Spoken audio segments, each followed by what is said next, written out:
வணக்கம். மரத்திற்கும் இலைக்கும் இடையே உள்ள உறவுகளின் கதை. ஒரு நாள் ஒரு மரம் மற்றும் ஒரு இலை பேசிக் கொண்டிருந்தன. இலை சோகமாக சொன்னது, நான் உன்னுடன் எப்போதும் இருக்க விரும்புகிறேன். ஆனால் ஒவ்வொரு வருடமும் உன்னை விட்டு பிரிந்து விழுந்து விடுகிறேன். மரம் அமைதியாக சொன்னது, அது உண்மைதான். ஆனால் எல்லா பிரிவுகளும் நிரந்தரமானது இல்லை. கண் கலங்கி கேட்டது, அப்படி என்றால் ஏன் என்னை விடுக்கின்றாய்? நான் உன்னுடன் இருக்க ஆசைப்படுகிறேனே. மரம் மெதுவாக சொன்னது, நான் உன்னை இழக்கவில்லை.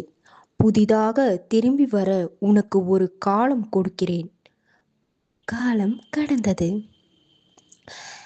இலை தரையில் விழுந்தது, காற்றோடு அலைந்தது, மழையில் நனைந்தது.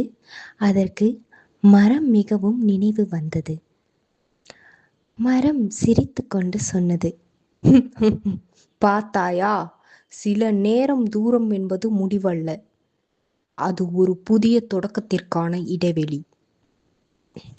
இதிலிருந்து நம்ம கற்றுக்கொண்டது என்னங்க? உண்மையான உறவுகள் தினமும் பேசுவதால் மட்டும் வலிமையாகாது. சில நேரம் தூரத்தில் இருந்தாலும் மனதில் இருந்தாலும் போதும். சில நேரம் விட்டு பிரிந்து இருப்பதும் நல்லது.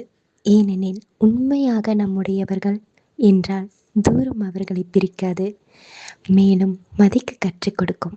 நன்றி.